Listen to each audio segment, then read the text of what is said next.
Get day cunts. That's right, I'm sticking with that intro and you can't stop me.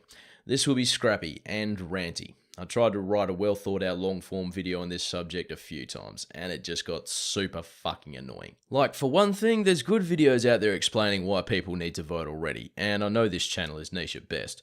All things considered then, I felt like I was better off speaking to the far left, but also in trying to speak to the concerns of my fellow self-described anarchists or what have you on this subject. That got my goat too. Because, you know, at least in part, I get why some people don't want to vote. Like, Jesus fucking Christ, Kevin 07 going from describing climate change as the great moral challenge of our time to deciding a 5% reduction target was enough still gives me the shits.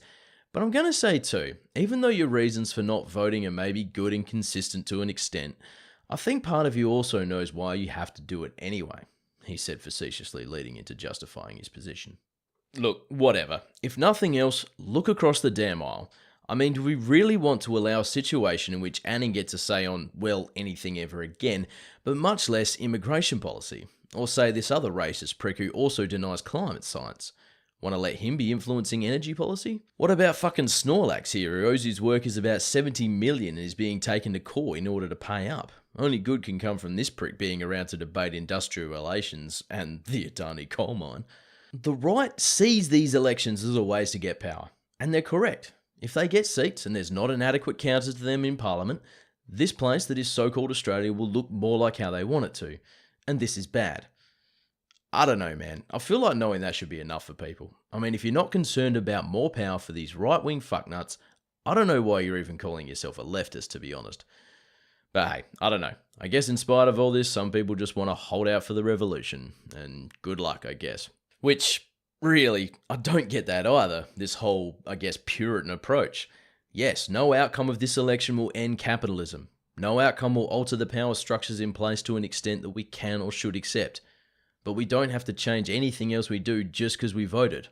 I voted early about a week ago. Voting wasn't even the most political thing I did that day. I hope and assume you all can say the same. Whatevers. If people like accelerationists or those who are going to call me a lifestyle anarchist again want to drill down into some details here, I'm happy to. Time allowing, of course, get at me in the comments. I know I've been flipping here, but chances are I do feel what you think, even if I disagree. But yeah, I'll leave this with something I've had kicking around in my mind for a while now. Emma Goldman was the one who came up with the quote, "If voting changed anything, they'd make it illegal." Now, respect is implied here. But the thing is, if the right or anyone who holds power for that matter thought that voting was benign, why did marginalised people have to fight so hard to get it? Are you unaware that in many cases they still have to? Like I said, feel free to at me, as the kids are saying, and in the meantime, just do it for fuck's sake. Draw a dick on the paper if it makes you feel better. I don't know, write a fucking essay describing your objections that one poor AEC election official will ignore. I don't care, just vote for fuck's sake. Anyway, see you in the next one.